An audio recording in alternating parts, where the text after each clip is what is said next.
regime collapse. So this is not my assessment. This is not a scholarship. This is not an academic matter. This is a real possibility. In my view, the challenges that led to the collapse of the previous two regimes remain unresolved in Ethiopia, and the problem is the problem or the failure of nation building in the country, which meant the nation building means in the country the creation of a national identity, an effective government, and a stable nation that is at peace with itself and with its neighbors. For an Ethiopian state to become a multinational, democratic state where citizens can live in peace and justice and in freedom, the country needs to overcome two major challenges that have roiled the politics and shaped the entity in the past half century. These are these two major questions that the country has faced for the last 50 or 60 years.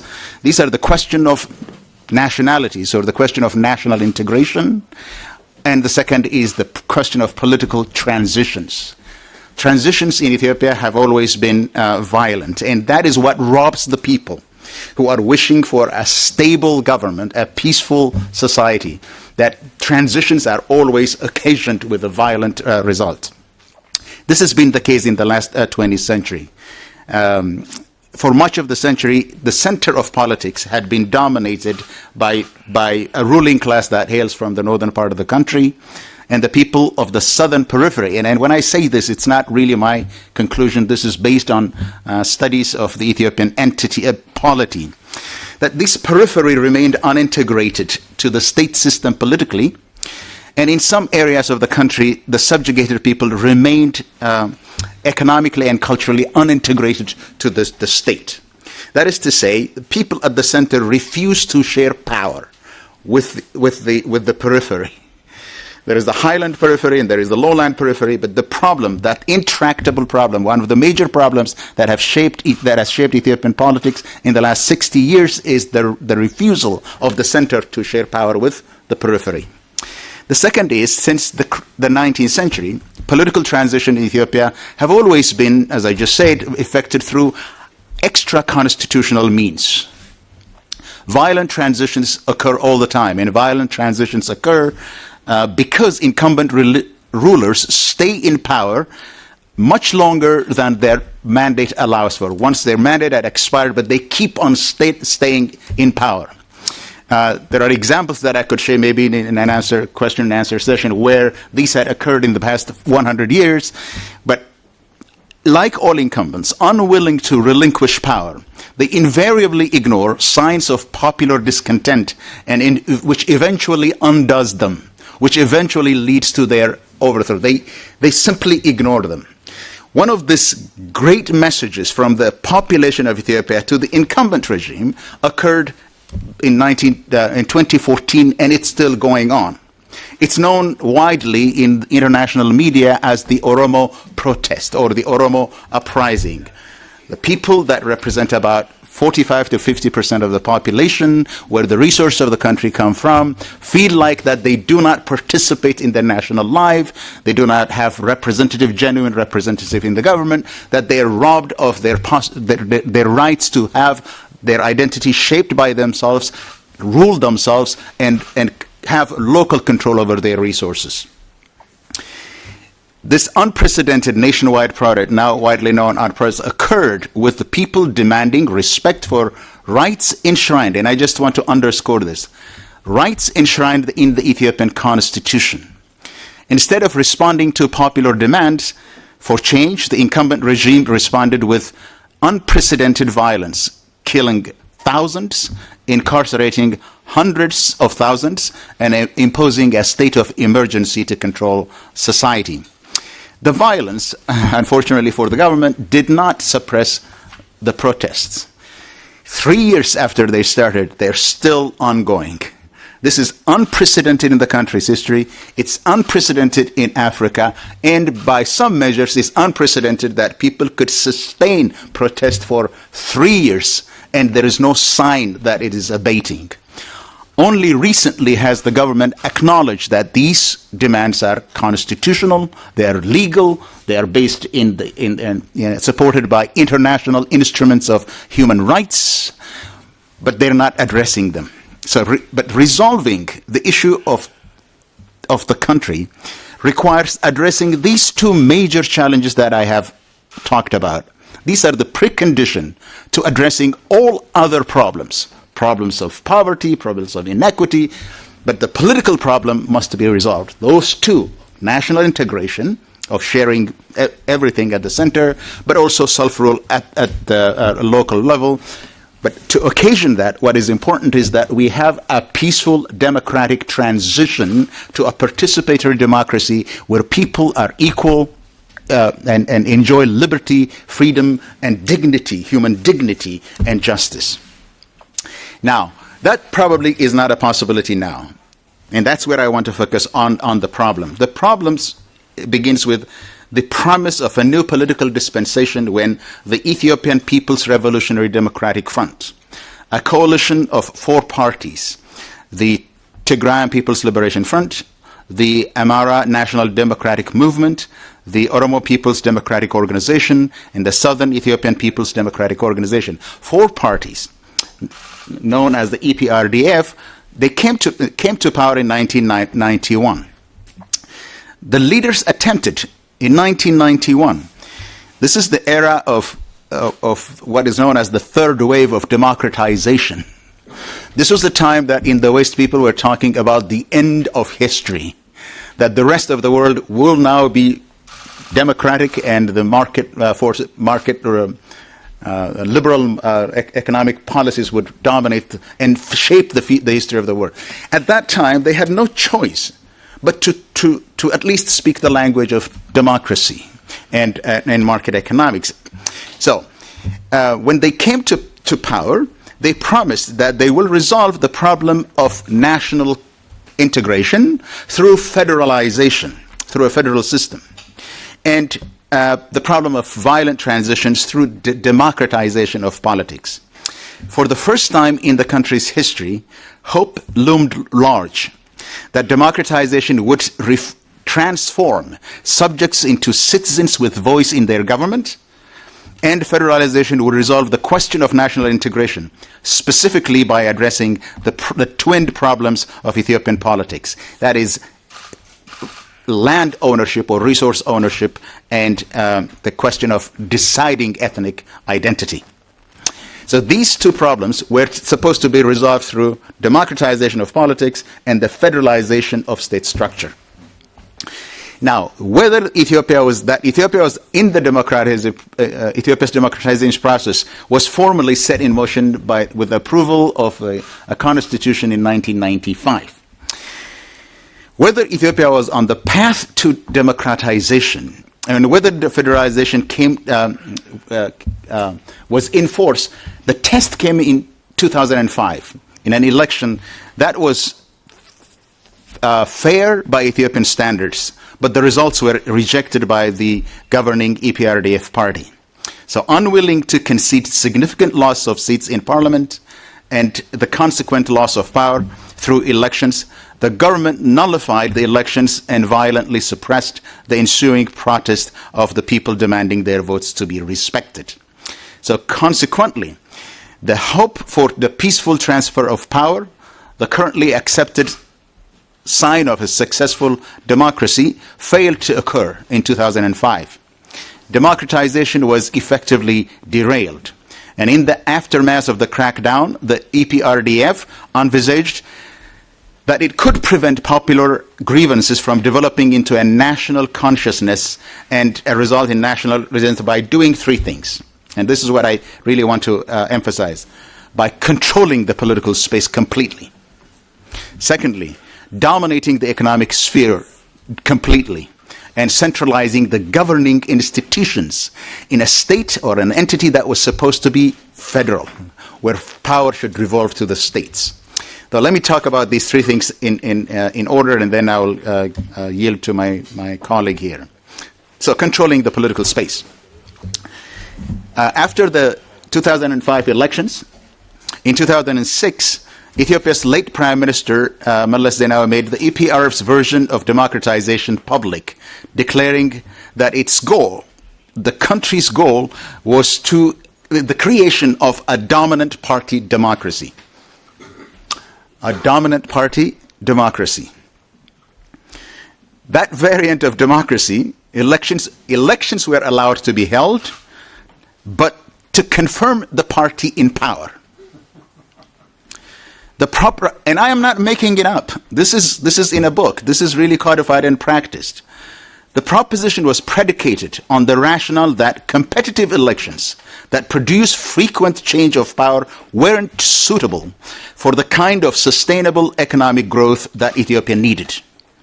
So in practice, this meant that the EPRDF would remain in power until Ethiopia had achieved the status of what is known as the middle class economy in 2025.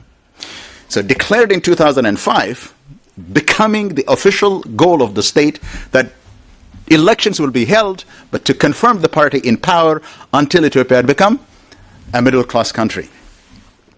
Now, to achieve this goal, the Prime Minister asserted that Ethiopia needed a developmental state, not necessarily a democratic state. And he articulated his theory of the developmental state, that development must precede democracy. And he put it as follows, and I'm going to quote this from his own, the Prime Minister's own writing about the importance of a developmental state Ethiopia. Now here is what the Prime Minister put.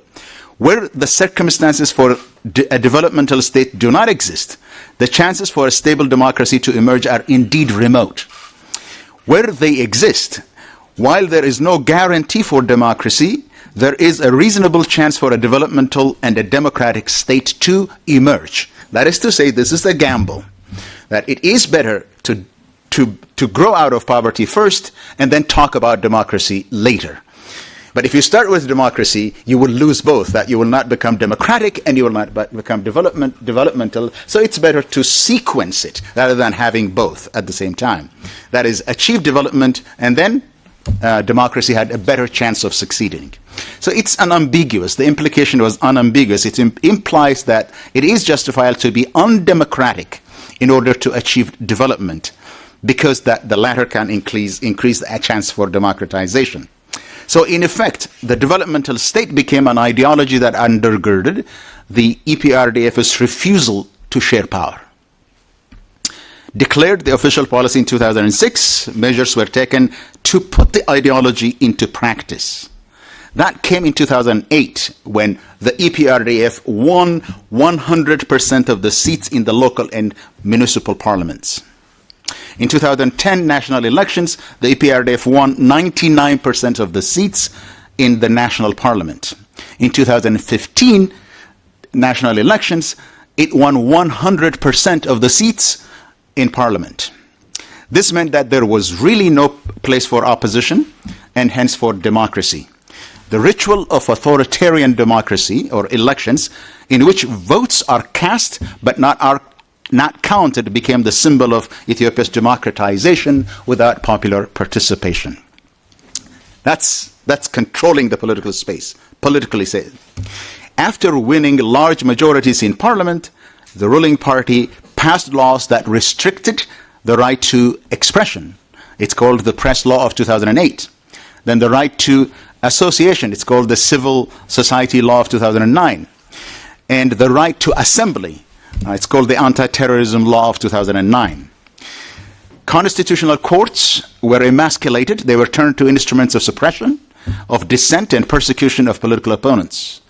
Constitutionally protected human rights were henceforth violated with impunity. The promise of the rule of law was substituted by the practice of rule by law.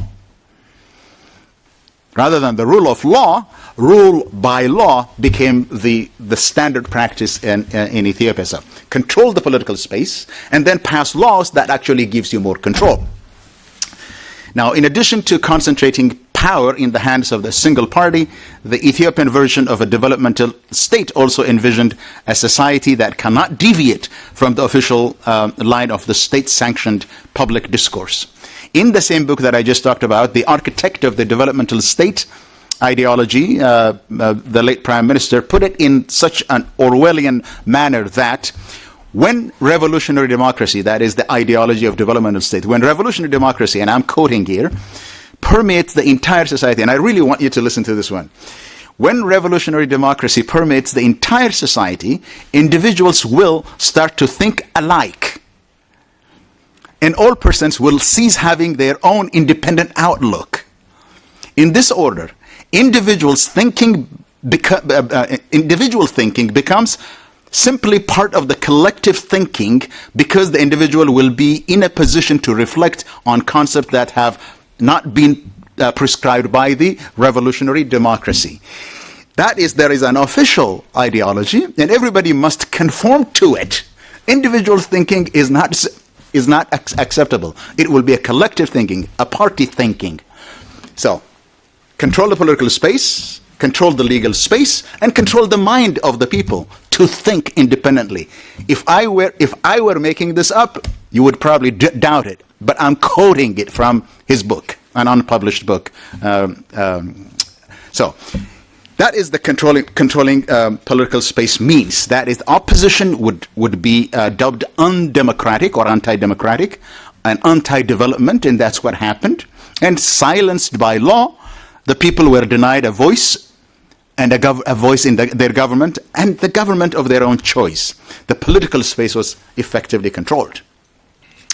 Now, once the political space was captured, that is, the state was captured, it was used to corner the marketplace, to make for the TPLF dominance of the economic realm. Dominance was achieved through several means. And I really don't want to spend much time on this, but maybe there is a written piece on this one. That they created party businesses, which I call PAR-BUS. Party businesses, that the four parties actually have businesses, conglomerates. And the military business, which are called milibus. And the oligarchs, individuals that actually have big businesses. Oligbus. So three types of mega conglomerates that dominate the economic space. That the EPRDF currently owns businesses that's worth almost a fifth of the country's GDP. If one adds up the net worth of the four mega businesses the party owns. Now, in the party businesses, the main actor in the party-owned businesses, the TPLF's endowment fund for rehabilitation of Tigray. It's called EFFORT. Numbers are hard to obtain for EFFORT, but it's estimated to own 66 companies worth $3 billion, and that are involved in all sectors of the economy, ranging from agriculture to manufacturing to transportation to banking and all service industry. That they are involved in all kinds of businesses. The second set of businesses are the military businesses, and this is really known as the METEC. That is the corporation that the government created. It's known as the Metal and Engineering Corporation, or METEC. Officially a vehicle for technology transfer to the country, METEC is involved practically in all sectors of the economy: manufacturing, construction, energy, transportation, and other banking and other services. And as such, the military has become an economically powerful actor, mandated to manufacture and supply weapons to the country's defense forces. METEC produces armored vehicles, explosives, ammunitions, big guns, light weapons, personal weapons. The only thing that it doesn't produce is fighter aircrafts. So this is a military, but the military also is an active player in the economy. The oligarchs, and I just want to say something about this, that there are many, but one example that I give you, the oligarchs. The interesting thing about this oligarchs is that the government rules through the party structure, not the formal state structure. But the party itself is controlled by oligarchs who were partly in government, were in government but retired, but these are really the shakers and movers who actually shape policy. But they play a very significant role in the economy as well. One example of this is Sheikh Mohammed Ali Alamudi, who is now in prison in Saudi Arabia itself. He owns a Midrock business conglomerate, which has investments worth about $2 billion in 2015. They are also involved in sectors of the economy, including mining, energy, manufacturing, construction, banking. So the overall effect of these businesses has been the stifling of the private sector. EPRDF itself has been a market supplanting party that has denied private entrepreneurs access to the most lucrative sectors of business. And you can imagine from that what this means in terms of corruption. That is, corruption, this is not the garden variety corruption, but this is where you capture the state and use the state itself to own businesses and to accrue businesses to these party conglomerates. All right, the final one is, now I've said about the controlling the political space completely, and then controlling or cornering the market in the economy. And the third one is, which really subverted the promise of the federal system. That is that the single most important resource in Ethiopia that the state could offer up for investors is land. And according to the country's constitution, land is the vital resource owned by the state. And ideologically, state ownership of land is consistent with the party's belief that it is the protector of rural owner-operators against wealthy capitalists. In practice, this is the policy. In practice, or the constitution.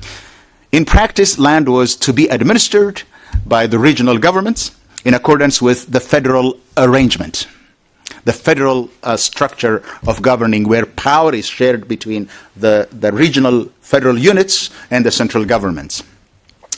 In its eagerness to give investors unfettered access to agricultural lands, the EPRD government found it necessary to pass laws that made sure that the federal government retained control of land and control of the ultimate authority to decide who gets land. That way, laws were altered both at the federal level and at the regional state levels in order to make sure that the developmental state succeeds. The developmental state was meant to be a situation where the central planning works, which requires centralization. Federalism requires the devolution of power to the regional states. But because the goal of the country knows not democracy or federalism, but the development or economic growth, that it was imperative for the federal government that was pursuing the ideology of a developmental state to gain control over the main resource that the country has, land. That is what really subverted the federal system and passed the control of land to the federal system. In a way, what precipitated the widely known, this massive protest that had now lasted for 3 years, is the issue of land. It started around Addis Ababa, when Addis Ababa had what is known as the master plan to extend its control over 1.1 million hectares of land, extending about 100 miles radius. A city would be expanding uncontrollably into the Oromia region. That is where the protest started. But in general, the protests that lasted for 3 years. These are protests against the control of political space, the monopoly over political space, the monopoly over the economic space, and the monopoly or the violation of the federal structure. Now, in the last official statement of the ruling party, it appears that the incumbent is caught between the will to do everything to retain this power, to retain or to survive, and the unyielding demand of democratic change from below. It seems determined, that is, the central government seems determined to use force to regain control. But more force, more violence will inevitably unleash more violence from the people. Failure to use force spells the end of the last weapon that is left to the regime. So the stubbornness of its leaders only makes for another violent transition, which we wanted to avoid. Let's see if we can avoid that. Thanks.